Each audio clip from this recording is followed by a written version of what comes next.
আল্লাহ পাক রব্বুল আলামিনের পক্ষ থেকে বলা হয়, ফামান ইয়া'মাল মিসকালা যাররাতিন খায়রান ইয়ারাহ ওয়া মান ইয়া'মাল মিসকালা যাররাতিন শাররান ইয়ারাহ।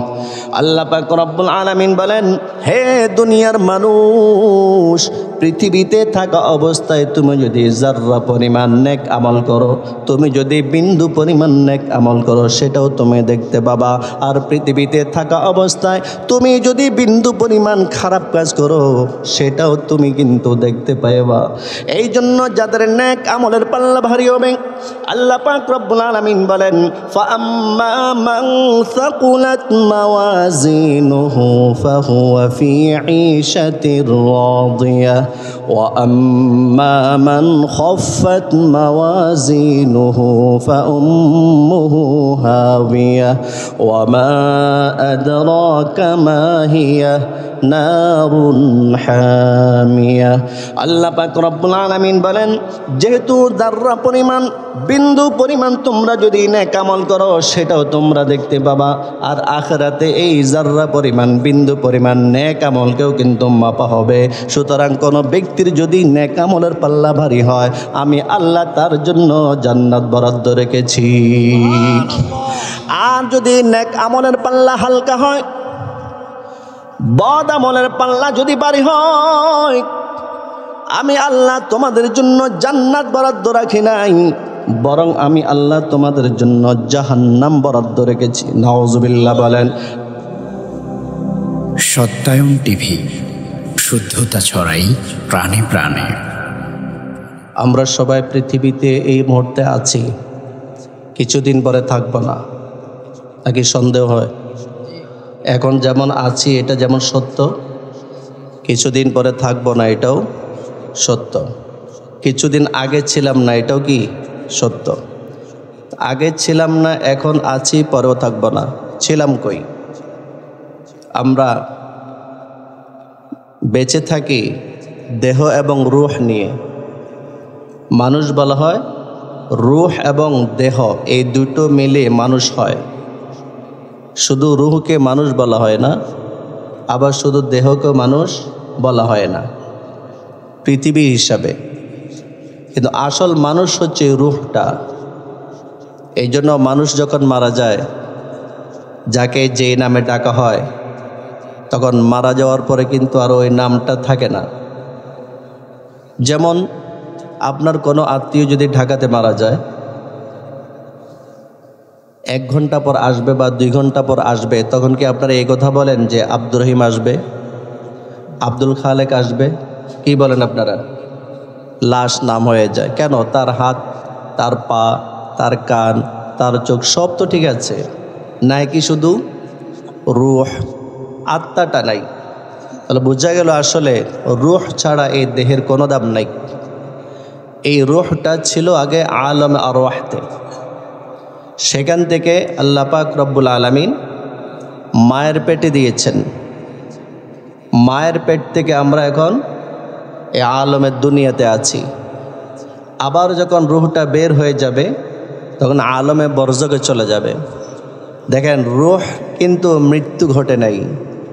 রূহ আল্লাহ পাক রব্বুল আলামিন একবার সৃষ্টি করেছেন, রূহের কিন্তু আর মৃত্যু হবে না, তবে স্থানান্তরিত হচ্ছে। আলমে আরওয়াহে ছিল, সেখান থেকে মায়ের পেটে, তারপর এখন দুনিয়াতে, তারপর আবার চলে যাবে কোথায়? আলমে বরজখ, কবরে চলে যাব। সেখান থেকে হাসর ময়দানে উঠব। হাসর ময়দানে বিচার হওয়ার পর কেউ জান্নাতে যাবে, কেউ জাহান্নামে যাবে। রূহের কিন্তু মৃত্যু নাই। রূহের কি নাই বলেন? মৃত্যু নাই। এই জন্য আপনাদের এলাকার কোনো ব্যক্তি যদি মারা যায়, মসজিদের মাইকে এলান করা হয়, অমুক ব্যক্তি ইন্তেকাল করে গিয়েছেন। ইন্তেকাল শব্দটা বলে কিনা?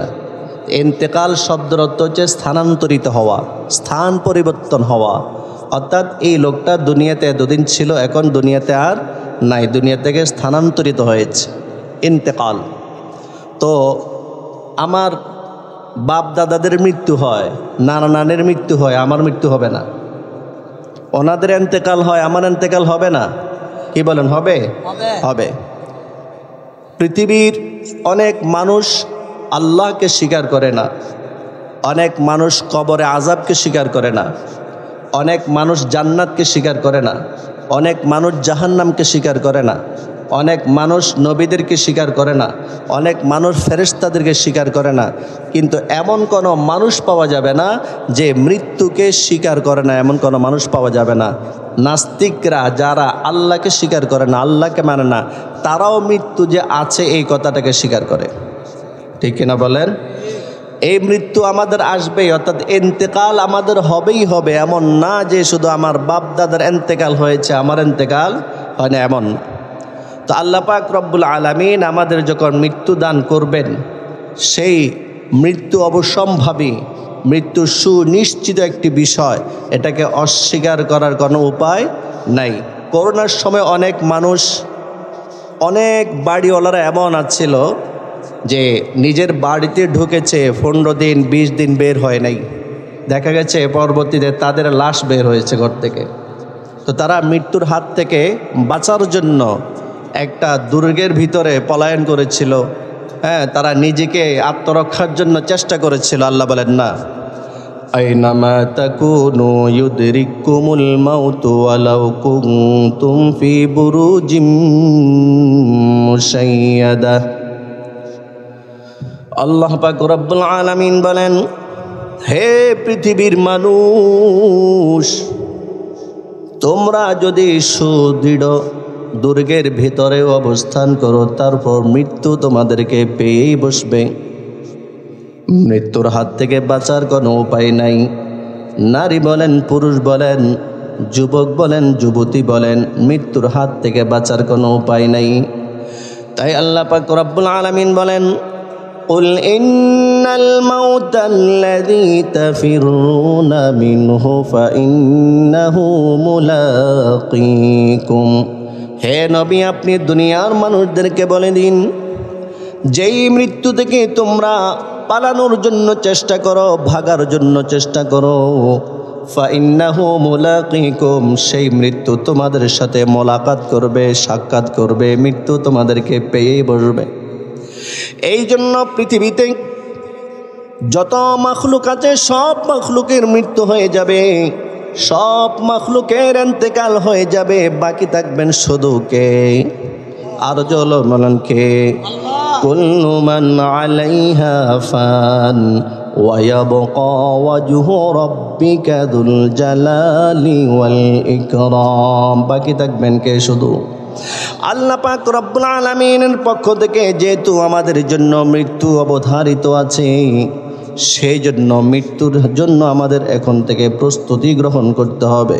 প্রস্তুতি আগামীকাল গ্রহণ করব, পরে গ্রহণ করব এমন না। কি বলেন? এখন প্রস্তুতি গ্রহণ করতে হবে।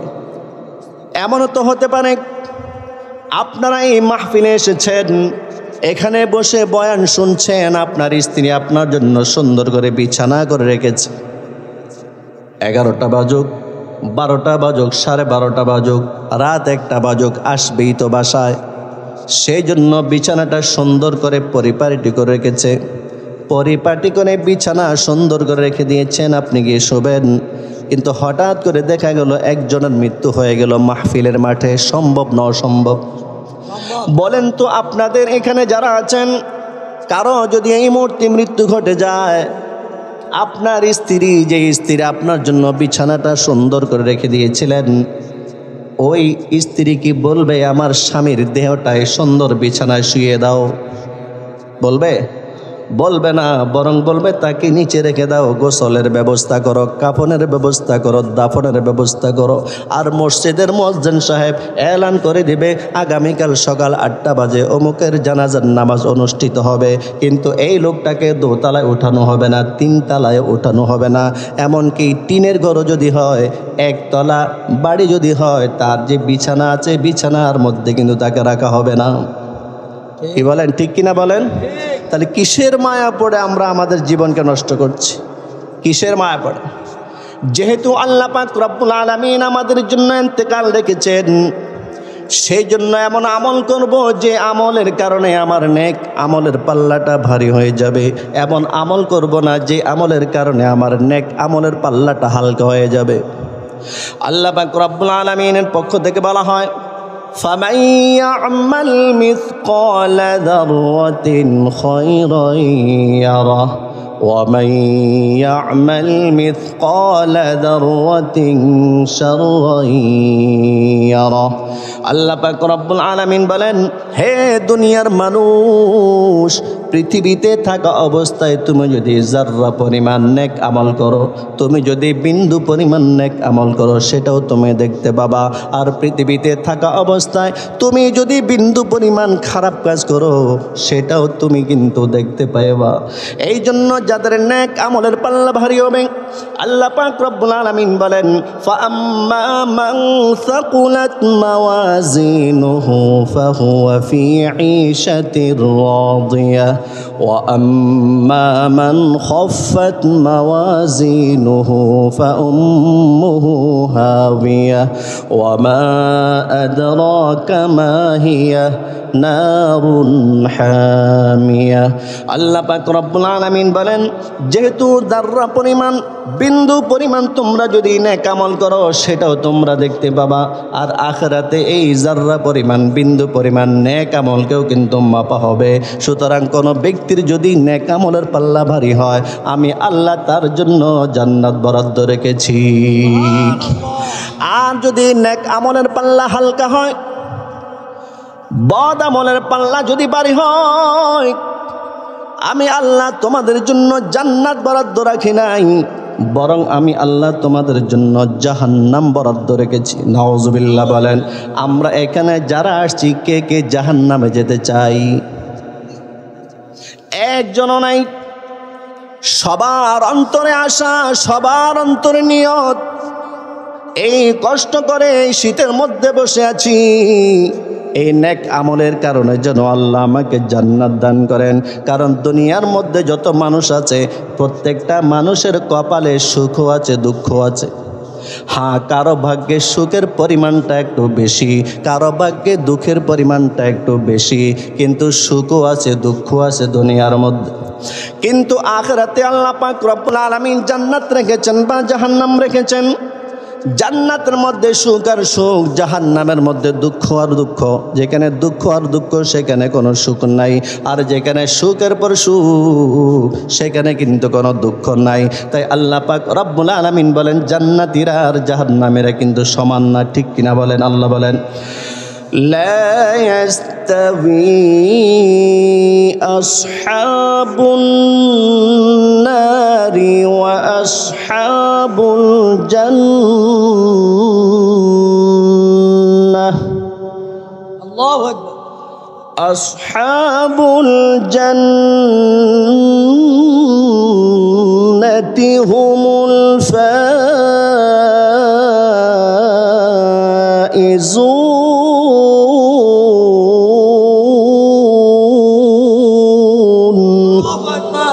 খারাপ লাগতেছে আপনাদের?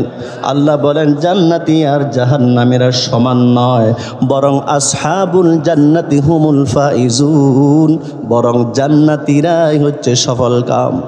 সেই জন্য আমি আপনাদের সামনে যে আয়াত তেলাওয়াত করেছি, সূরা আলে ইমরানের 185 নম্বর আয়াত, আল্লাহ পাক রব্বুল আলামিন বলেন, কুল্লু নাফসিন যায়িকাতুল মাউত।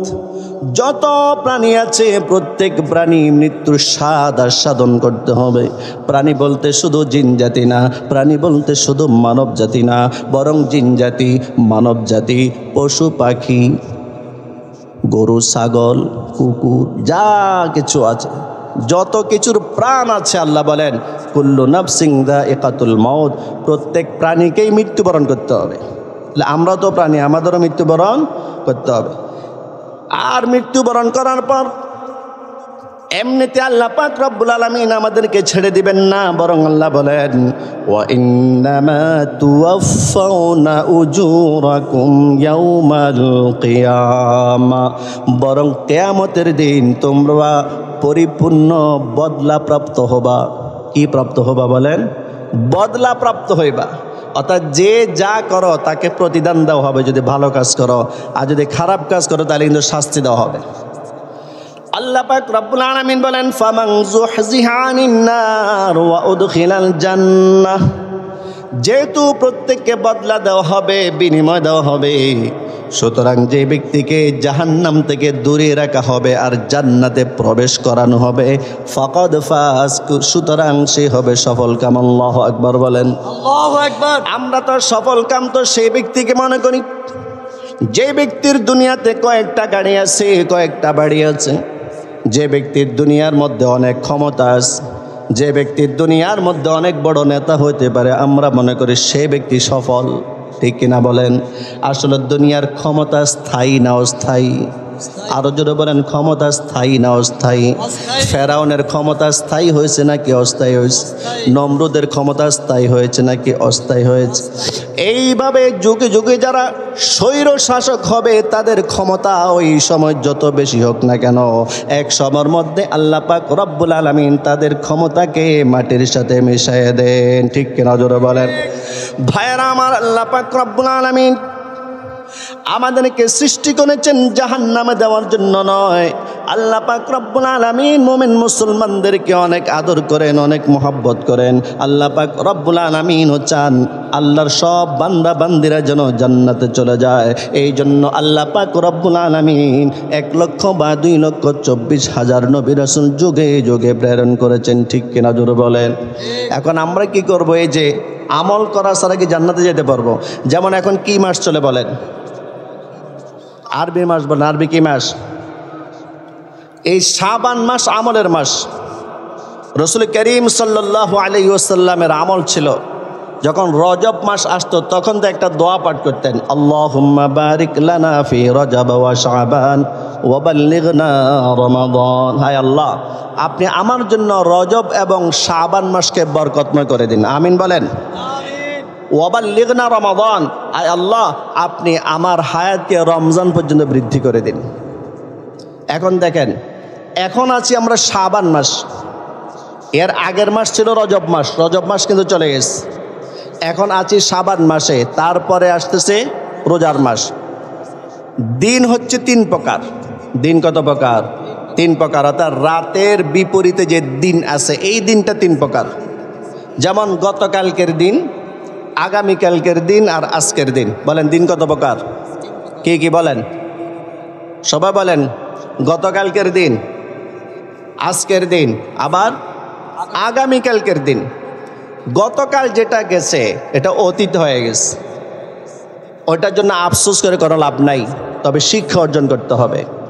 যেমন মনে করেন আপনি ফসল করেছেন, পাখি এসে সব ফসল খেয়ে উড়াল দিয়ে চলে গেছে।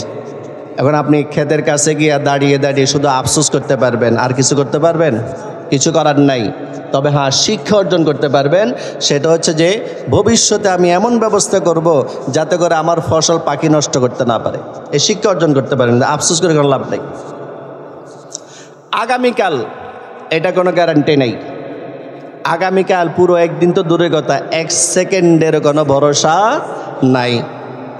তাহলে এখন আছে কোন দিন? শুধু আজকের দিন। আজকের দিনটা আছে, গতকালও নাই, আগামীকালও নাই, আজকের দিনটা আছে। ঠিক তদ্রুপভাবে রজব মাস গত হয়ে গেছে, রমজান মাস সামনে আসতেছে, রজব মাস চলে গেছে। আমরা যে যতটুকু আমল করতে পেরেছি আলহামদুলিল্লাহ। এখন ওই রজব মাসের জন্য আফসোস করে কোনো লাভ নেই।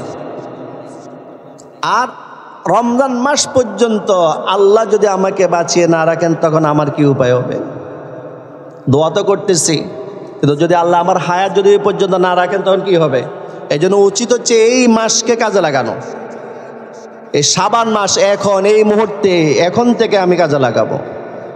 তাহলে রজব মাস চলে গেছে, আফসোস করে কোনো লাভ হবে না। সামনে রমজান মাস আসতেছে, রমজান মাসের অপেক্ষা করব নাকি এখন থেকে আমল শুরু করব? হ্যাঁ, রমজান মাস পর্যন্ত আল্লাহ যেন আমাদের হায়াতকে বাড়িয়ে দেন, সেই জন্য অবশ্যই আমরা আল্লাহর কাছে দোয়া করব। এখন এই শাবান মাসে নবীজি বেশি বেশি রোজা রাখতেন। সুবহানাল্লাহ বলেন। আম্মা জানা আয়েশা রাদিয়াল্লাহু তাআলা আনহা প্রশ্ন করলেন, ইয়া রাসূলুল্লাহ, শাবান মাস যখন শুরু হয় আপনি কেন এই মাসে বেশি বেশি রোজা রাখেন? আল্লাহর নবী বলেন, হে আয়েশা শোনো, শাবান মাসে আল্লাহ পাক রব্বুল আলামিন মালাকুল মউতের হাতে একটা তালিকা দেন। ওই তালিকার মধ্যে যারা নাকি এই বছর ইন্তেকাল করবে সবার নাম থাকে। সুবহানাল্লাহ বলেন। হে আয়েশা, আমি চাই আমার মৃত্যুর পরোয়ানাটা এমন সময় লেখা হোক, এমন অবস্থায় লেখা হোক যে অবস্থায় আমি নবী রোজাদার অবস্থা থাকি। সেই জন্য তো আমি শাবান মাসে বেশি বেশি রোজা রাখি।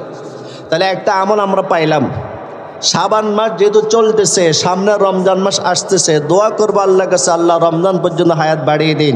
কিন্তু শাবান মাসে একটা আমল আমরা পেয়েছি, সেটা হচ্ছে আমরা বেশি বেশি রোজা রাখবো। আমরা বেশি বেশি কি রাখবো? রোজা রাখবো। এই জন্য ভাই শাবান মাসের মধ্যে দেখেন 5টা হরফ আছে, শিন, আইন, বা, আলিফ, নুন। বলেন কয়টা হরফ? সবাই বলেন শাবান। বলেন সবাই বলেন শাবান। এই শাবানের মধ্যে কয়টা হরফ আছে? 1 নাম্বার শিন। বলেন 1 নাম্বার কি? 2 নাম্বার আইন, 3 নাম্বার বা, 4 নাম্বার আলিফ, 5 নাম্বার নুন। শাইখ আব্দুল কাদের জিলানী রহমতুল্লাহ আলাইহি কিতাবে লেখেন যে এই 5টা বর্ণ দ্বারা, 5টা হরফ দ্বারা 5টা বিষয়ের প্রতি ইঙ্গিত করা হয়েছে। 1 নাম্বার হচ্ছে শাবানের 1 নাম্বার হরফ হচ্ছে শিন। এই শিন দ্বারা আরবি সরফুনের দিকে ইঙ্গিত করা হয়েছে। সরফুন শব্দের অর্থ হচ্ছে মর্যাদা, অর্থাৎ যে ব্যক্তি শাবান মাসে বেশি বেশি রোজা রাখবে, যে ব্যক্তি শাবান মাসে বেশি বেশি নেক আমল করবে, আল্লাহ পাক রব্বুল আলামিনের পক্ষ থেকে সে বেশি বেশি মর্যাদা পাবে। সুবহানাল্লাহ। 2 নাম্বার হরফের নাম কি বলেছিলাম? আইন। আইন দ্বারা উদ্দেশ্য হচ্ছে অলুবুন। অলুবুন শব্দের অর্থ হচ্ছে সমৃদ্ধি। তিনি বলেন কোন ব্যক্তি যদি শাবান মাসে বেশি বেশি রোজা রাখে, কোন ব্যক্তি যদি শাবান মাসে বেশি বেশি আমল করে, আল্লাহ পাক রব্বুল আলামিনের পক্ষ থেকে ওই ব্যক্তি বেশি বেশি সমৃদ্ধি লাভ করবে। আল্লাহু আকবার বলেন। 3 নাম্বার হরফ হচ্ছে বা। বা দ্বারা উদ্দেশ্য হচ্ছে বিররুন। আর আরবি বিররুন শব্দের অর্থ হচ্ছে নেকি, নেক আমল, সওয়াব। তিনি বলেন যে ব্যক্তি এই শাবান মাসে বেশি বেশি রোজা রাখবে, যে ব্যক্তি শাবান মাসে বেশি বেশি নেক আমল করবে, আল্লাহ পাক রব্বুল আলামিনের পক্ষ থেকে তার আমল নামায় বেশি বেশি সওয়াব লেখা হবে। তাহলে শিন গেল, আইন গেল, বা গেল, আর কি? আলিফ। আলিফ। তিনি বলেন আলিফ দ্বারা উদ্দেশ্য হচ্ছে উলফত। উলফত অর্থ ভালোবাসা। যে ব্যক্তি শাবান মাসে বেশি বেশি রোজা রাখবে, যে আমল করবে, সে ব্যক্তি বেশি বেশি আল্লাহ তাআলার ভালোবাসা পাবে। সুবহানাল্লাহ। আরো আসতে বলেন। আরেকটা হরফ বাকি আছে, সেটা কি? নুন। নুন। তিনি বলেন নুন দ্বারা উদ্দেশ্য হচ্ছে নূরুন। আর নূরুন শব্দের অর্থ হচ্ছে আলো।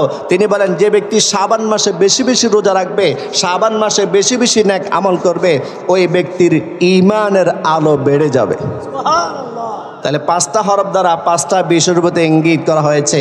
যেহেতু শাবান মাস প্রায় শেষের দিকে, নাকি অর্ধেক চলে আসতেছে না? এই যে আজকে কয় তারিখ শাবান মাসের? কয় তারিখ? আরে ইংরেজি আর শাবান তো একই এখন, আরবি ইংরেজি আরবি এক না? তো ইংরেজি আজকে 8 তারিখ, শাবান মাসে কয় তারিখ? 9 তারিখে ওই যে আরবি হিসাবে শুরু হয়ে গেছে আর কি। 9 তারিখ সূর্য ডুবার সাথে সাথে আরবি হিসাব শুরু হয়ে যায়, সেই হিসাবে 9 তারিখ। আমরা মোটামুটি 3 ভাগের প্রথম ভাগে চলে আসছি, প্রায় শেষ প্রথম ভাগ। আমরা ইনশাল্লাহ পারবো না বেশি বেশি নেক আমল করার জন্য? তো আমি বলছিলাম যে আল্লাহ পাক রব্বুল আলামিন আমাদেরকে যে হায়াত দান করেছেন, যে জীবন দান করেছেন, এই জীবনটা কিন্তু আল্লাহ তাআলা নিয়ে নেবেন, অর্থাৎ এন্তেকাল দিবেন। আর এন্তেকালের পর আল্লাহ তাআলা বলেন ওয়া ইন্নামা তুওয়াফাউনা উজুরাকুম ইয়াউমাল কিয়ামা, কিয়ামতের দিন তোমাদেরকে পরিপূর্ণ বদলা দেওয়া হবে। এখন সেই পরিপূর্ণ বদলা আমরা কি চাই যে খারাপ হোক? খারাপ হোক এখানে কেউ কেউ আছি আমি চাই না। তো আমরা কি চাই? ভালো বদলা আমরা চাই, ভালো বিনিময় আল্লাহ তাআলার কাছে আমরা চাই। এই জন্য নবী করিম সাল্লাল্লাহু আলাইহি ওয়াসাল্লাম তিনি চেয়েছেন তার প্রতিটি যেন জাহান্নাম থেকে মুক্তি পেয়ে যায়, নবীর সব উম্মত যেন জান্নাতবাসী হতে পারে। সেই জন্য সারাটি জীবন তিনি কান্নাকাটি করেছেন। হাদিস শরীফের মধ্যে পাওয়া যায় আল্লাহর নবী মুহাম্মদ সাল্লাল্লাহু আলাইহি ওয়াসাল্লাম একবার কোরআন তেলাওয়াত করতেছিলেন। কোরআন তেলাওয়াত করতে করতে করতে করতে ইব্রাহিম আলাইহিস সালাতু ওয়াস সালাম আল্লাহ পাক রব্বুল আলামিনকে একটা কথা বলেছিলেন, সে আয়াতটা পড়লেন। ইব্রাহিম আলাইহিস সালাতু ওয়াস সালাম বলেছিলেন রব্বি ইন্নাহুন্না আযলালনা কাসীরাম মিনান নাস ফামান তাবিআনি ফাইন্নাহু মিন্নী ومن عصاني فإنك غفور رحيم الله أكبر إبراهيم عليه الصلاة والسلام বলেন আল্লাহ এই প্রতিমাগুলো এই মূর্তিগুলো অনেক মানুষকে পথভ্রষ্ট করেছে অর্থাৎ এই মূর্তিগুলোর পূজা করে করে আপনার অনেক বান্দা বান্দি নষ্ট হয়ে গেছে পথভ্রষ্ট হয়ে গেছে আল্লাহ রব্বি ইন্নাহুন্না আযলালনা কাসীরাম মিনান নাস মানুষগুলোর মধ্য থেকে ফামান তাবিআনি ফাইন্নাহু মিন্নী যারা নাকি আমি ইব্রাহিমের অনুসরণ করেছে অর্থাৎ আপনার কথা মেনেছে তারা তো আমারই দল তারা তো আপনারই দল আর ওয়ামান আসানি আর যে ব্যক্তি আমার নাফরমানি করেছে অর্থাৎ আপনার নাফরমানি করেছে আপনাকে মানে নাই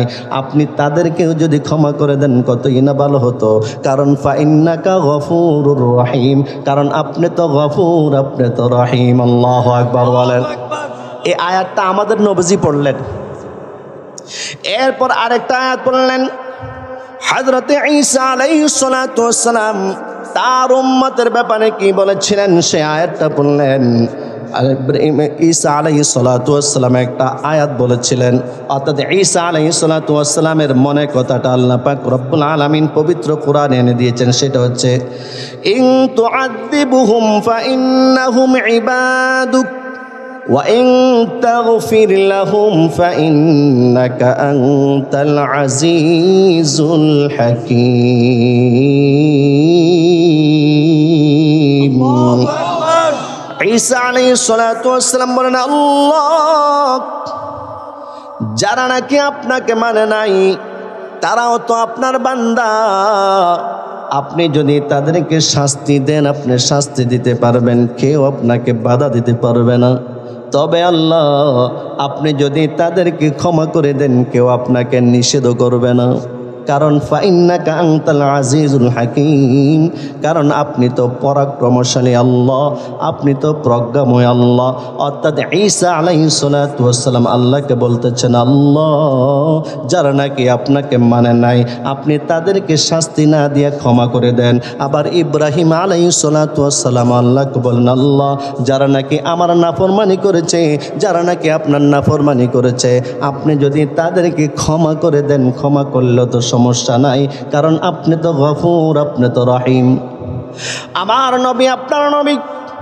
ইব্রাহিম আলাইহিস সালাতু ওয়াস সালাম তার উম্মতের ব্যাপারে কি বলেছেন এটাও পড়লেন ঈসা আলাইহিস সালাতু ওয়াস সালাম তার উম্মতের ব্যাপারে কি বলছেন এটাও পড়লেন তখন আপনার নবী আমার নবী কান্না শুরু করলেন ফারাফা ইয়াদাইহি ওয়া বাকা আল্লাহর নবী কাঁদতেছেন দুই হাত আকাশের দিকে উঠাই আল্লাহু আকবার বলেন আল্লাহু আকবার আর আমার নবী আপনার নবী আমি আপনি যেন জান্নাতে যাইতে পারি আল্লাহ যেন আমাদের গুনাহসমূহকে মাফ করে দেন সেই জন্য নবীজি আকাশের দিকে হাত উঠায় কান্না শুরু করলেন আর বলতে থাকলেন আল্লাহুম্মা উম্মতি উম্মতি আল্লাহ আমার উম্মত আল্লাহু আকবার বলেন আরো জোরে বলেন আল্লাহু আকবার এই দৃশ্যটা কে দেখেছেন আল্লাহ আরো জোরে বলেন কে দেখেছেন আল্লাহ আমার আল্লাহ বলেন ইয়া জিবরিল হে জিবরিল ইযহাব ইলা মুহাম্মদ তুমি যাও যাও তাড়াতাড়ি মুহাম্মাদের কাছে যাও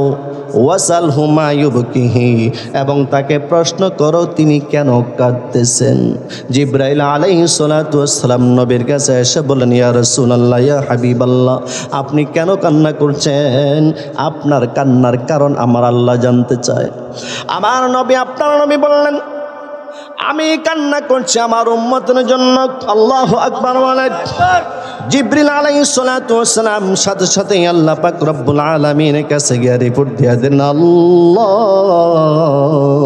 আপনার হাবিব দুনিয়ার কোনো উদ্দেশ্যে কান্না করছেন না, আপনার হাবিব কান্না করছেন আপনার হাবিবের উম্মতের জন্য। আমার আল্লাহ বললেন, হে জিবরাইল যাও, ইদহাব ইলা মুহাম্মদ, তুমি আবার মুহাম্মদের কাছে যাও আর তাকে বলে দাও, ইন্না সানুরদিকা ফি উম্মাতিকা ওয়ালা নাসুক, আমি আল্লাহ আমার হাবিব মুহাম্মদকে তার উম্মতের ব্যাপারে কখনো হতাশ করব না। আল্লাহু আকবার বলেন। তাহলে সে আল্লাহ এখনো আছেন নাকি নাই? তাহলে আমাদের করণীয়, যেহেতু সামনে রমজান মাস আসতেছে, আমার আপনার করণীয় সবার জন্য এখন কিন্তু নামাজ পড়তে হবে বেশি। কি পড়তে হবে? নামাজ পড়তে হবে। অনেক ফ্যামিলি আছে, অনেক পরিবার আছে, স্বামী নামাজ পড়ে, স্ত্রী নামাজ পড়ে না, মা নামাজ পড়ে, বাবা নামাজ পড়ে না, বাবা নামাজ পড়ে, মা নামাজ পড়ে না, মাও নামাজ পড়ে, বাবাও নামাজ পড়ে, কিন্তু ছেলেও নামাজ পড়ে না, মেয়েও নামাজ পড়ে না। আদরের সন্তান শীতের সময় কষ্ট পাবে, ফজরের সময় ডাকা হয় না, কারণ ফজরের সময় যদি ডাকা হয় তাহলে কিন্তু ওযু যদি করতে হয় ঠান্ডা লেগে যাবে। এমন আদর করিয়া কিন্তু ছেলেকেও ডাক দে না, মেয়েকেও ডাক দে না, এমন পরিবার আছে নাকি নাই? এই জন্য মুসলমানদের ঈমানের পর 1 নাম্বার কাজ হচ্ছে নামাজ আদায় করা। কারণ নামাজ এমন একটা আল্লাহর বিধান, যে বিধানটা আল্লাহ পাক রব্বুল আলামিন সমস্ত নবীকে দিয়েছিলেন। মুসা আলাইহিস সালাতু ওয়াস সালাম আমাদের নবীর আগের নবী, আমাদের নবী যেহেতু সর্বশেষ নবী, এই জন্য আমাদের নবীর সব নবীদেরকে আল্লাহ তাআলা নামাজের নির্দেশ দিয়েছেন। আল্লাহ পাক রব্বুল আলামিন বলেন, ইন্নানি আনাল্লাহ,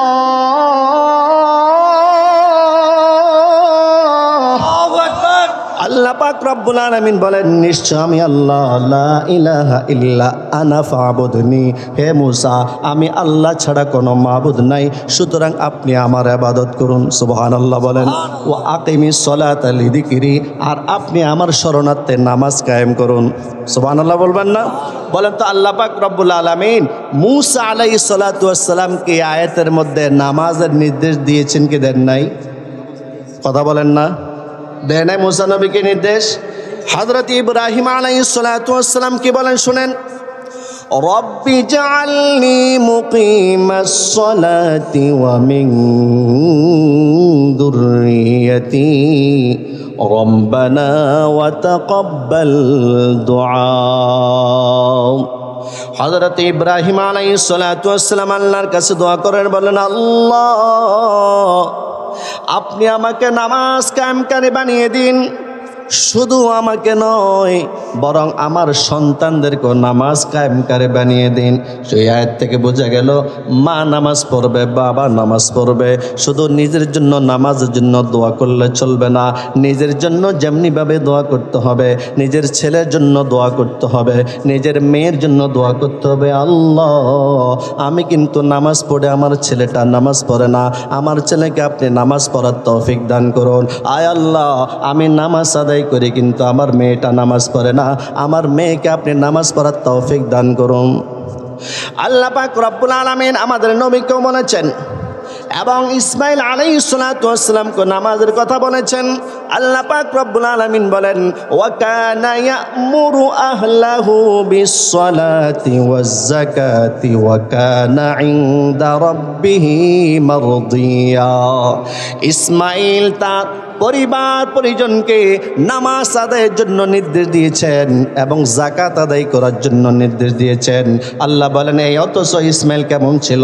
ওয়া কানা ইনদা রাব্বিহি মারদিয়া, বরং ইসমাইল তো তার রবের কাছে পছন্দের ব্যক্তি ছিল। আল্লাহু আকবার বলেন। তাহলে দেখেন, মুসা আলাইহিস সালাতু ওয়াস সালামকে আল্লাহ পাক রব্বুল আলামিন নামাজ কায়েমের জন্য নির্দেশ দিয়েছেন। ইব্রাহিম আলাইহিস সালাতু ওয়াস সালাম নামাজ কায়েমের জন্য আমার আল্লাহর কাছে দোয়া করেছেন। আবার ইসমাইল আলাইহিস সালাতু ওয়াস সালাম নামাজের কথা আল্লাহ তাআলা বলেছেন। আর আমাদের নবীকেও বলেছেন, আমাদের নবীকে আল্লাহ তাআলা বলেছেন, ওয়ামুর আহলাকা বিস-সালাতি ওয়াসতাবির আলাইহা। হে নবী, আপনি আপনার ফ্যামিলিকে, আপনার পরিবার পরিজনকে নামাজের নির্দেশ দিন। ওয়াসতাবির আলাইহা, সুতরাং শুধু আপনার পরিবারকে নামাজের নির্দেশ দিলে চলবে না, ওয়াসতাবির আলাইহা, বরং আপনি নিজেও নামাজের উপর অটল থাকুন। আল্লাহু আকবার বলেন। তাহলে নামাজ এমন একটা বিষয়, রাসূল কারীম সাল্লাল্লাহু আলাইহি ওয়াসাল্লাম বলেন, যে ব্যক্তি ফজরের নামাজ আদায় করবে এবং আসরের নামাজ আদায় করবে, সে ব্যক্তি কখনো জাহান্নামে প্রবেশ করবে না। আর জোরে বলেন সুবহানাল্লাহ। ক্বালা রাসূলুল্লাহ সাল্লাল্লাহু আলাইহি ওয়াসাল্লাম, লা ইয়ালিজান নারা আহাদুন মান সাল্লা ক্বাবলা তুলুইশ শামসি ওয়া ক্বাবলা গুরুবিহা। লা ইয়ালিজান নারা আহাদুন বা লা ইয়ালিজান নারা মান সল্লা, যে ব্যক্তি নামাজ আদায় করবে ক্বাবলা তুলুইশ শামসি ওয়া ক্বাবলা গুরুবিহা, সূর্য ওঠার আগে এবং সূর্য ডুবার আগে। বলেন তো, সূর্য ওঠার আগে কোন নামাজ আর সূর্য ডুবার আগে কোন নামাজ? সূর্য ডুবার আগে কোন নামাজ? মাগরিবের। কোনটা? তো রাসূল বলেন, যে ব্যক্তি এই দুই ওয়াক্ত নামাজ আদায় করবে সে কখনো লা ইয়ালিজান নারা, সে ব্যক্তি কখনো জাহান্নামে প্রবেশ করবে না। সুবহানাল্লাহ। বলেন ক্বালা রাসূলুল্লাহ সাল্লাল্লাহু আলাইহি ওয়াসাল্লাম, মান সাল্লাল বারদাইন দাখালাল জান্নাহ। নবীজি বলেন, যে ব্যক্তি দুই শীতল নামাজ আদায় করবে, দুই শীতল নামাজ অর্থাৎ ফজরের নামাজ এবং আসরের নামাজ, গরম কম না একটু তুলনামূলক, এই দুই শীতল নামাজ যে ব্যক্তি আদায় করবে দাখালাল জান্নাহ, সে ব্যক্তি জান্নাতে প্রবেশ করবে। সুবহানাল্লাহ বলেন। আর 5 ওয়াক্ত নামাজ যে ব্যক্তি আদায় করবে, রাসূল কারীম সাল্লাল্লাহু আলাইহি ওয়াসাল্লাম বলেন, আরাআইতুম লাউ আন্না নাহরাম বিবাবি আহাদিকুম ইয়াগতাসিলু মিনহু কুল্লা ইয়াউমিন 5 মাররাতিন হাল ইয়াবকা মিন দারানি শাইউন। আল্লাহ নবী প্রশ্ন করেন, আমার সাহাবীরা শোনো, তোমাদের কারো ঘরের সামনে যদি একটা কূপ থাকে, তোমাদের কারো ঘরের সামনে যদি একটা পুকুর থাকে, তোমাদের কারো ঘরের সামনে যদি একটা কল থাকে যেখানে গোসল করা যায়, তোমাদের ঘরের সামনে যদি একটা ঝর্ণা থাকে যেখানে গোসল করা যায়, তোমাদের কেউ যদি ওই ঝর্ণার মধ্যে, ওই কূপের মধ্যে, ওই পুকুরের মধ্যে ডেলি 5 বার গোসল করে, হাল ইয়াবকা মিন দারানি শাইউন, তার শরীরের মধ্যে কি কোনো ময়লা আবর্জনা থাকতে পারে? ক্বালু, সাহাবায়ে কেরাম বলেন, লা ইয়াবকা মিন দারানি শাইউন, হে আল্লাহর রাসূল, তার শরীরের মধ্যে কিন্তু কোনো ময়লা আবর্জনা থাকতে পারে না। আপনার নবী, আমার নবী, বিশ্ব নবী মুহাম্মদ সাল্লাল্লাহু আলাইহি ওয়াসাল্লাম বলেন, ফাকাযালিকা মাসালুস সালাওয়াতিল খামসি ইয়ামহুল্লাহু বিহিন্নাল খাতায়া। হে আমার সাহাবীরা শোনো, একটা পুকুরের মধ্যে যদি ডেলি 5 বার গোসল করে, তার শরীরে যেমনিভাবে কোনো ময়লা থাকতে পারে না, আমার কোনো উম্মত যদি 5 ওয়াক্ত নামাজ আদায় করে, আমার আল্লাহ খুশি হইয়া তার জীবনের সব গুনাহ মাফ করে দেন। নামাজ নিজে পড়বো তো ইনশাআল্লাহ, এবং ফ্যামিলি, পরিবার পরিজনকে বলবো তো নামাজ পড়ার জন্য। 2 নাম্বার আমল করবো জান্নাতে যাওয়ার জন্য কোরআন তেলাওয়াত। যেহেতু পবিত্র মাহে রমজান একদম চলে আসছে, সেই জন্য আমাদের 2 নাম্বার আমল হবে কোরআন তেলাওয়াত। কোরআন তেলাওয়াত যারা পারেন অবশ্যই কোরআন তেলাওয়াত করবেন, কোরআন খতম দেবেন। আর যারা পারেন না, কমপক্ষে ছোট্ট ছোট্ট সূরাগুলো তো অবশ্যই পারেন। বলেন তো, ইন্না আতাইনা কাল কাউসার, এই সূরাটা পারে না এমন কোন মুসলমান কি আছে? সূরাতুল ইখলাস পারে না এমন কোন মুসলমান কি আছে? বলেন, কথা বলে না। সূরাতুল ইখলাস কোনটা? অনেকে চুপ করে রয়েছে। সবাই বলেন, কুল হুয়াল্লাহু আহাদ আল্লাহুস সামাদ লাম ইয়ালিদ ওয়া লাম ইউলাদ ওয়া লাম ইয়াকুল লাহু কুফুয়ান আহাদ। এই সূরাটা পারেন না সবাই? একটু জোরে বলেন, সবাই পারেন কি পারেন না? এই সূরাটা তো বেশি বেশি পড়তে পারি, বেশি বেশি পড়তে পারি না? বলেন, মা বোনরা যখন রান্না বান্না করে তখন কিন্তু সূরাটা তেলাওয়াত করতে পারে। আমরা পুরুষরা যখন যে কোনো কাজ করি না কেন, ছোট্ট একটা সূরা, এটা কিন্তু তেলাওয়াত করতে পারি। বাজারে যাইতেছে, হাঁটতে হাঁটতে তেলাওয়াত করতে পারি। এখন মসজিদে গেলাম, নামাজের সময় এখনো বাকি আছে, মনে মনে সূরাতুল ইখলাস বেশি বেশি পাঠ করতে পারি। পারি কি পারি না? বলেন। তিরমিজি শরীফের 2901 নম্বর হাদিস, রাসূল করিম সাল্লাল্লাহু আলাইহি ওয়াসাল্লামের জমানায় একজন আনসারী সাহাবী ছিল। কানা রাজুলুম মিনাল আনসার, আনসারে এক লোক, ইয়াউম্মুহুম ফি মসজিদে কুবা, মসজিদে কুবা ইমামতি করতেন। মসজিদে কুবা হচ্ছে সেই মসজিদ যে মসজিদটা আল্লাহর নবী হিজরত করিয়া সর্বপ্রথম মদিনাতে বানাইছিলেন, মসজিদে কুবা। এখনো যারা হাজী সাহেব আছেন, যারা হজ করতে যান, করতেন। আমরা সবাই জানি সূরা ফাতিহা পড়ার পর ইমাম সাহেব প্রথমে একটা সূরা পড়ে, এরপর রুকুতে চলে যায়।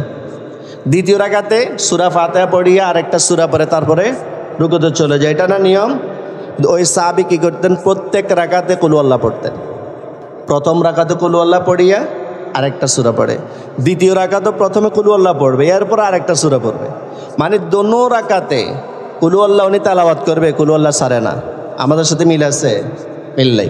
ঠিক তদ্রুপভাবে ওই সাহাবীর পিছে যারা নামাজ পড়তেন তাদের মধ্যে সন্দেহ আসলো, কি ব্যাপার, এইভাবে নামাজ পড়ায় কেন? প্রতি রাকাতে কুল আল্লাহ পড়ে, প্রতি রাকাতে কুল আল্লাহ পড়ে। দেখি আমরা কয়েকজন যাই ইমাম সাহেবের সাথে আলাপ করব, দেখি ইমাম সাহেব কেন এই কাজটা করে।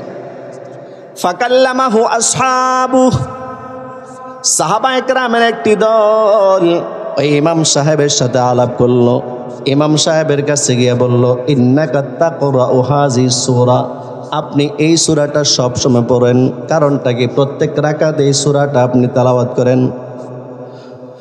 আল্লাহু আকবার। এবং আপনি ওয়া আন্নাকা লা তারা আন্নাহা তুজজিকা, আপনি তো এটা মনে করেন না সূরাতুল ইখলাস আপনার জন্য যথেষ্ট হবে, সেই জন্য তো আপনি ফাতাকরা বিসূরাতিন উখরা, সূরা ইখলাসের সাথে আর একটা সূরা পড়েন।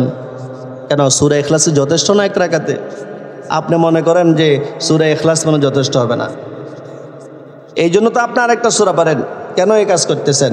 আমাদের পক্ষ থেকে প্রস্তাব হলো, ইম্মা আন তাকরা বিহা ওয়া ইম্মা আন তাদআহা ওয়া তাকরা বিসূরাতিন উখরা, হয় শুধু আপনি সূরাতুল ইখলাস দিয়ে নামাজ পড়াবেন, অথবা সূরাতুল ইখলাস বাদ দিয়া অন্য একটা সূরা দিয়ে নামাজ পড়াবেন।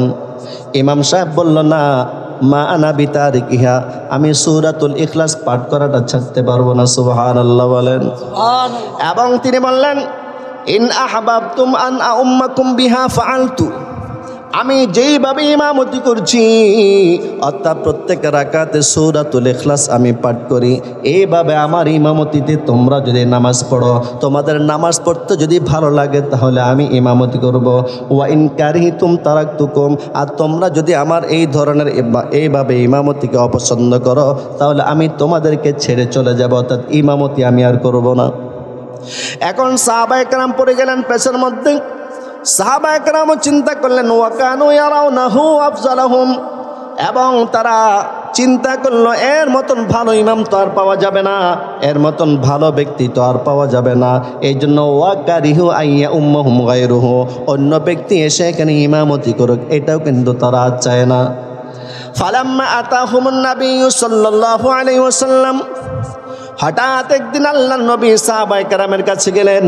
সাহাবায়ে কেরামের কাছে যাওয়ার পর আখবারুহুল খবরা, সাহাবায়ে কেরাম পুরো ঘটনাটা তুলে ধরলেন। ইয়া রাসূলুল্লাহ, প্রত্যেক রাকাতে সূরাতুল ইখলাস পাঠ করে, আমরা বলেছিলাম শুধু সূরাতুল ইখলাস পাঠ করিয়া যেন রুকুতে চলে যায়, অথবা সূরাতুল ইখলাস বাদ দিয়ে অন্য একটা সূরা যেন পড়ে, আমাদের পরামর্শ মানে না।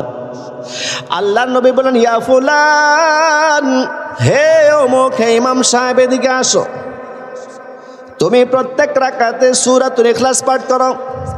মা ইয়াহমিলুকা আন তাকরা হাযিহি সূরাতা ফি কুল্লি রাকাতিন, প্রত্যেক রাকাতে সূরাতুল ইখলাস পড়তে তোমাকে কিসে উদ্বুদ্ধ করে, কেন তুমি এই কাজটা করো? এবং ওয়ামা ইয়ামনাউকা মিম্মা ইয়ামুরু বি আসহাবুক, তোমার সাথীরা যে পরামর্শ দিয়েছে এই পরামর্শটা তুমি কেন মানো না, কারণটা কি? কেন তুমি এই কাজটা করতেছো? তোমার সাথীরা যে পরামর্শ দেয় সেই পরামর্শ তুমি মানো না, প্রত্যেক রাকাতে সূরাতুল ইখলাস পাঠ কর, কারণটা কি? সাহাবী বললেন, অর্থাৎ ইমাম সাহেব বললেন, ইয়া রাসূলুল্লাহ ইন্নী উহিব্বুহা, আমি প্রত্যেক রাকাতে সূরাতুল ইখলাস এই জন্য পাঠ করি কারণ সূরাতুল ইখলাসকে আমি অনেক ভালোবাসি। আল্লাহু আকবার বলেন। আপনার নবী, আমার নবী বললেন, হে আমার ইমাম সাহেব শোনো, ইন্না হুব্বাহা আদখালাকাল জান্নাহ, তোমার অন্তরের মধ্যে সূরাতুল ইখলাসের যে পরিমাণ ভালোবাসা আমি দেখলাম, এই ভালোবাসাটাই তোমাকে জান্নাতে প্রবেশ করাবে। আল্লাহু আকবার বলেন। তাহলে রমজান মাস আসতেছে, সূরাতুল ইখলাস, তবে অনেকের ভুল আছে, এখানে কফের জায়গার মধ্যে কাপ বলে, অনেকে কুল হু আল্লাহ বলে। কি বলে? আসলে কি হবে? কুল হু আল্লাহ হবে। কুল, কুল মানে হে নবী আপনি বলুন। আর আপনি যদি কুল বলেন, কুল, কুল শব্দের অর্থ হবে তুমি খাও। নাউজুবিল্লাহ বলেন। কুল আপনি বলুন, আর কুল ছোট কাপ দিয়ে যদি বলেন তখন হবে কি? আপনি খান। কুল তুমি বলো আর কুল তুমি খাও, নামাজ হবে? বলেন নামাজ কি হবে? কুল হে নবী আপনি বলেন হুয়া তিনি আল্লাহু আহাদ, আল্লাহ এক। কত সুন্দর অর্থ। কিন্তু আপনি যদি কুল তখন হবে তুমি খাও, হুয়া তিনি আল্লাহু আহাদ, আল্লাহ এক। তো কি হলো? এই জন্য আমরা সূরাতুল ইখলাস ছোট্ট সূরা ঠিক আছে, কিন্তু আমরা এটা যখন পাঠ করব সুন্দরভাবে বিশুদ্ধভাবে, মসজিদে ইমাম সাহেব হুজুর আছেন, খতিব সাহেব হুজুর আছেন, মুয়াজ্জিন সাহেব হুজুর আছেন, ওনাদের কাছে গিয়ে আমরা কিন্তু বলি না, শরম লাগে। কিসের শরম? শিক্ষার মধ্যে কোনো শরম আছে? কোনো শরম নাই। এই জন্য ছোট্ট ছোট্ট সূরা যেগুলো দিয়ে আমরা নামাজ আদায় করি সেগুলো আমরা ইনশাল্লাহ শুদ্ধ করার চেষ্টা করবো ইনশাআল্লাহ। তাহলে বলে 1 নাম্বার আমল কি বলেছিলাম? যেহেতু রমজান মাস সামনে আসতেছে আর আল্লাহ আমাদের মৃত্যু দিবেন, মৃত্যুর পর আমরা যেন জান্নাতে যেতে পারি সেই জন্য 1 নাম্বার আমল হচ্ছে নামাজ আদায় করব। 2 নাম্বার আমল হচ্ছে আমরা বেশি বেশি কোরআন তেলাওয়াত করব। 3 নাম্বার আমল আমরা বেশি বেশি তাসবিহ পাঠ করব, জিকির আজকার করব। লা ইলাহা ইল্লাল্লাহ, লা ইলাহা ইল্লাল্লাহ,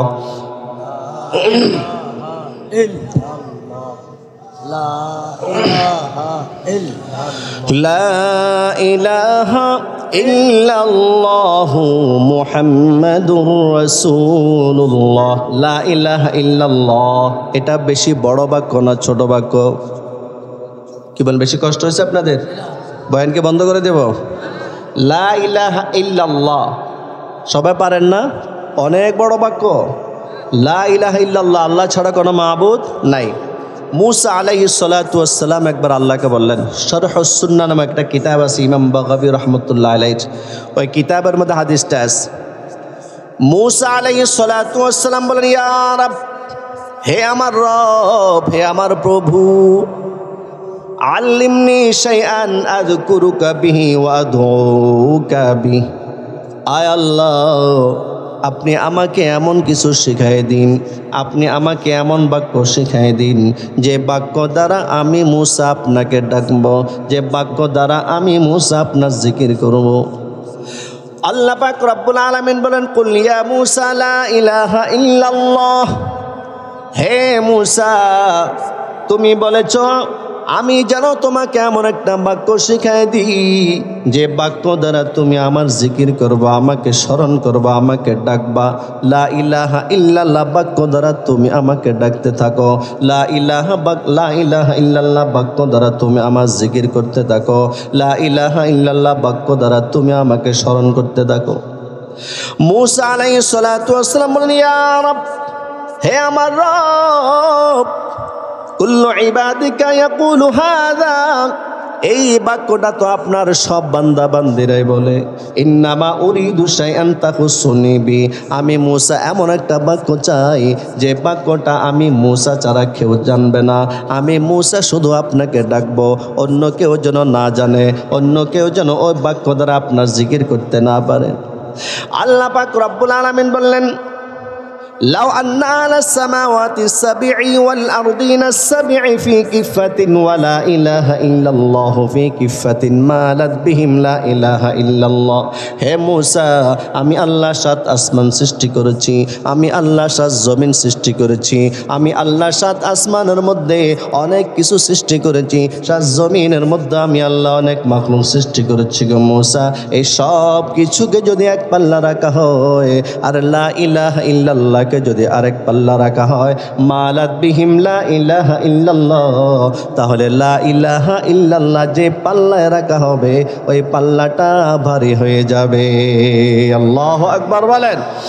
তাহলে রমজান মাস আসতেছে, 1 নাম্বার আমল নামাজ, 2 নাম্বার আমল কোরআন তেলাওয়াত, 3 নাম্বার আমল বেশি বেশি জিকির করব। পারবো কিনা ইনশাআল্লাহ বলেন? এইভাবে আমল যদি আমরা করতে পারি, আল্লাহ তাআলা বলেন, ওয়া ইন্নামা তুওয়াফাউনা উজুরাকুম ইয়াউমাল কিয়ামা। কিয়ামতের দিন আমি আল্লাহর পক্ষ থেকে তোমাদেরকে পরিপূর্ণ বদলা দেওয়া হবে। আশা করা যায় ওই পরিপূর্ণ বদলাটা ইনশাআল্লাহ ভালো হবে। ঠিক কিনা জোরে বলেন?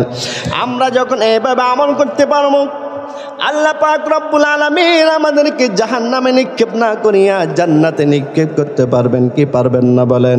জান্নাতের মধ্যে আমরা যখন চলে যাব, আল্লাহ পাক রব্বুল আলামিন আমাদের জন্য দুইটা ঘোষণা দিবেন। কয়টা ঘোষণা বলেন? ঘোষণা আরও আছে, কিন্তু আমি দুইটা ঘোষণা কথা বলবো। কয়টা ঘোষণা? রাসূল কারীম সাল্লাল্লাহু আলাইহি ওয়াসাল্লামের এই হাদিসটা মুসলিম শরীফের 6878 নম্বর হাদিস, যে হাদিসটা বর্ণনা করেছেন আবু সাঈদ খুদরি রাদিয়াল্লাহু তাআলা আনহু। তিনি বলেন, আল্লাহর নবী বলেছেন, ইন্নাল্লাহা ইয়াকুলু লি আহলিল জান্নাতি ইয়া আহলাল জান্নাহ। আল্লাহ পাক রব্বুল আলামিন জান্নাতীদেরকে ডাক দিয়া বলবেন, ইয়া আহলাল জান্নাহ, হে জান্নাতীরা। সুবহানাল্লাহ বলেন। একটু চিন্তা করে দেখুন, আল্লাহ পাক রব্বুল আলামিন যখন আমাদেরকে ডাক দিবেন ইয়া আহলাল জান্নাহ, হে জান্নাতীরা, কতই না মজা লাগবে, ঠিক কিনা বলেন? আল্লাহ পাক রব্বুল আলামিন আমাদেরকে ডাক দিয়ে বলবেন ইয়া আহলাল জান্নাহ, হে জান্নাতীরা। জান্নাতীরা বলবে লাব্বাইকা রব্বানা ওয়া সাদাইক ওয়াল খায়রু ফি ইয়াদাইক, হে মাবুদ, হে আল্লাহ, হে আমাদের রব, আমরা আপনার ডাকে সাড়া দেওয়ার জন্য প্রস্তুত আছি, কেন আমাদেরকে ডাকতেছেন? ওয়াল খায়রু ফি ইয়াদাইক, সব কল্যাণ তো আপনারই হাতে, কেন আপনি ডাকতেছেন? আল্লাহ পাক রব্বুল আলামিন জান্নাতীদেরকে বলবেন হাল রাদিতুম, হে জান্নাতীরা শুনো, আমি আল্লাহ তোমাদেরকে অনেক নিয়ামত দান করেছি। যেই নিয়ামতগুলো দেওয়ার ওয়াদা আমি আল্লাহ করেছিলাম, আমি আল্লাহ তোমাদেরকে সেই নিয়ামতগুলো দিয়েছি। আমি আল্লাহ তোমাদেরকে যে নিয়ামতগুলো দিয়েছি, তোমরা যারা জান্নাতি আছো, আমি আল্লাহর উপর তোমরা কি খুশি আছো কিনা? সুবহানাল্লাহ বলেন। আল্লাহ আমাদেরকে জিজ্ঞেস করবেন হাল রাদিতুম, তোমরা কি রাজি হয়েছো নাকি? আমি আল্লাহ তোমাদেরকে যে নিয়ামত দিয়েছি, এই নিয়ামতগুলা তোমরা পেয়ে আমি আল্লাহর উপর তোমরা খুশি হয়েছো কিনা? সুবহানাল্লাহ বলেন। জান্নাতীরা বলবে ওয়া মা লানা লা নারদা ইয়া রাব ওয়াকাদ আতাইতানা মা লাম তুতি আহাদাম মিন খালকিকা। আল্লাহ, কেন আমরা জান্নাতীরা আপনার উপর খুশি হব না? আপনি তো আপনার যত মাখলুক আছে, কোন মাখলুককে এত নিয়ামত দেন নাই যে নিয়ামতগুলো আপনি আমাদেরকে দিয়েছেন। আর এখন আপনি আমাদেরকে প্রশ্ন করতেছেন আমরা খুশি আছি কিনা, কেন খুশি হব না? এরপর আল্লাহ পাক রব্বুল আলামিন বলবেন আলা উতিকুম আফজালা মিন যালিক, হে আমার জান্নাতীরা, আমি আল্লাহ তোমাদেরকে অনেক নিয়ামত দিয়েছি, কিন্তু আমি আল্লাহ জানতে চাই আলা উতিকুম আফজালা মিন যালিক, আর উত্তম নিয়ামত আমি আল্লাহ তোমাদেরকে দান করব কিনা? আমরা বলবো ওয়া আইয়ু শাইইন আফজালু মিন যালিক, আয় আল্লাহ, যে নিয়ামতগুলো দান করেছেন এই নিয়ামতগুলো তো আফজল, এই নিয়ামতগুলো তো উত্তম, এর চাইতে আবার কি উত্তম নিয়ামত আপনি আমাদেরকে দান করবেন? আল্লাহ পাক রব্বুল আলামিন বলবেন উহিল্লু আলাইকুম রিদওয়ানি, হে আমার জান্নাতীরা শোনো, আমি আল্লাহ এখন থেকে তোমাদের জন্য আমার সন্তুষ্টি বরাদ্দ করে দিলাম। ফালা আসখাতু আলাইকুম বাদাহু আবাদা, হে জান্নাতীরা শোনো, আমি আল্লাহ এখন থেকে তোমাদের জন্য সন্তুষ্টি বরাদ্দ করলাম, আর এখন থেকে আমি আল্লাহ ঘোষণা দিয়ে দিলাম ফালা আসখাতু আলাইকুম বাদাহু আবাদা, আমি আল্লাহ তোমাদের উপর আর কখনো অসন্তুষ্ট হব না। সুবহানাল্লাহ বলেন। আমরা খাইতে থাকবো, আরাম আয়েশ করতে থাকবো, জান্নাতের নিয়ামত আমরা ভোগ করতে থাকবো। আল্লাহ পাক রব্বুল আলামিন আরো একটা ঘোষণা দেবেন, মুসলিম শরীফের 181 নম্বর হাদিস। এই হাদিসটার বর্ণনা করে হযরত সুহাইব রাদিয়াল্লাহু তাআলা আনহু, হযরত সুহাইব বলেন আল্লাহর নবী বলেছেন ইদা দাখালা আহলুল জান্নাতিল জান্নাতা, জান্নাতীরা যখন জান্নাতে প্রবেশ করবে তখন আল্লাহ পাক রব্বুল আলামিন বলবেন তুরিদুনা শাইআন আযীদুকুম, আমি আল্লাহর কাছে তোমরা যদি আরো নিয়ামত চাও, আমি আল্লাহ তোমাদেরকে নিয়ামত বাড়াই দেব, তোমরা আমার কাছে আরো নিয়ামত নিয়ামত চাও। আল্লাহু আকবার, জোরে বলেন। তুরিদুনা শাইআন আযীদুকুম, হে আমার জান্নাতীরা, আমি আল্লাহর কাছে তোমরা আরো নিয়ামত চাও, আমি আল্লাহ তোমাদেরকে নিয়ামত আরো বাড়ায় দিব। তখন জান্নাতীরা কি বলবে শুনুন, জান্নাতীরা বলবে আলাম তুবাইয়িদ বুজুহানা আলাম তুদখিলনাল জান্নাতা ওয়া তুনাজ্জিনা মিনান নার। আয় আল্লাহ, আপনি তো আমাদেরকে জাহান্নাম থেকে মুক্তি দিয়েছেন এবং জান্নাতবাসী করে আমাদের মুখ তো আপনি এমনিতে উজ্জ্বল করে দিয়েছেন, আর কি লাগবে? আর তো কিছু লাগবে না। নবী বলেন ফায়ার ফাউল হিজাব, এরপরে জান্নাতি আর আল্লাহ পাক রব্বুল আলামিনের মাঝে একটা পর্দা থাকবে, পর্দাটা উঠে যাবে। পর্দাটা যখন উঠে যাবে ফায়ানজুরুনা ইলা ওয়াজহিল্লাহ, যত বেহেশতি থাকবে সব বেহেশতিরা সচক্ষে আল্লাহকে দেখতে থাকবে। আল্লাহু আকবার বলেন। নবীজি বলেন ফামা উতু শাইআন আহাব্বা ইলাইহিম মিনান নাযর ইলা রাব্বিহিম আযজা ওয়া জাল্লা। আল্লাহ পাক রব্বুল আলামিনকে দেখার পর এই নিয়ামতটা এত বড় নিয়ামত মনে হবে, এত বড় নিয়ামত হবে। ইতিপূর্বে জান্নাতীরা যত প্রকারের নিয়ামত ভোগ করেছিল সব নিয়ামত থেকে আল্লাহর দিদার, আল্লাহকে দেখা, এই নিয়ামতটা সবচেয়ে বড় এবং প্রিয় নিয়ামত মনে হবে। সুবহানাল্লাহ বলেন। তাহলে আমরা জান্নাতে যাইতে চাই কি চাই না? তাহলে রমজান মাস আসতেছে, কয়টা আমলের কথা বললাম? 1 নাম্বার নামাজ, 2 নাম্বার কোরআন তেলাওয়াত, 3 নাম্বার জিকির। 3 নাম্বার কি ভাই? জিকির। 4 নাম্বার আরেকটা আমল কথা বলে, সেটা হচ্ছে সদকা করবেন বেশি বেশি। কি করবেন? বেশি বেশি সদকা করবেন। কারণ মানুষ যখন মারা যায় তখন মানুষের নেক আমলের দরজা কিন্তু বন্ধ হয়ে যায়।